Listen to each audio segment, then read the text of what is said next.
Mapagpalang buhay mga kapatid, muli nagbabalik ang yung lingkod si Feliste para po makapagbahagi ulit ng panibagong dasal na yung matututunan dito sa ating Reels, sa TikTok at dito sa ating short sa YouTube mga kapatid.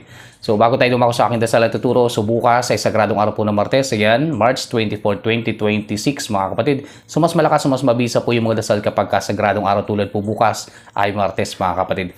So meron po tayong tawa sa papel bukas kung gusto niyo pong makita o malaman yung tsura na gumagambalo po sa inyo o nagbibigay ng sumpa po sa inyo.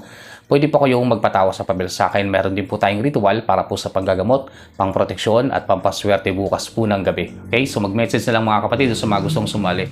Ito naman yung ating kompletong aklat dun sa mga gustong matuto manggamot. Ito yung kailangan po ninyo. Okay? Yung kompletong aklat po natin. Ito naman yung ating pulseras pangkaligtasan. Ayan sa mga mahilig magbiyahe o maglakbay. Okay? Ito po yung kailangan po ninyo. Ito naman yung ating medalyon. Ayan. Pang-proteksyon, pangontra sa kulang, barang, palipad hangin na sa mga iba pang mga kaliwang gawa. Okay?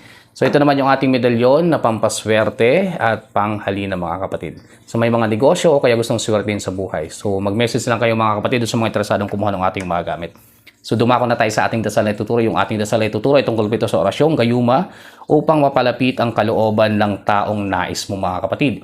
So kinakailangan bigkasin lamang yung orasyon na to ng 3 beses. Sundan ang susi ng mga susi, ihip sa kanyang larawan o kaya kanyang picture mga kapatid. Kung mayroon po kayong picture, so ihip nyo po doon. After nyo po bigkasin yung dasal na yon. Okay?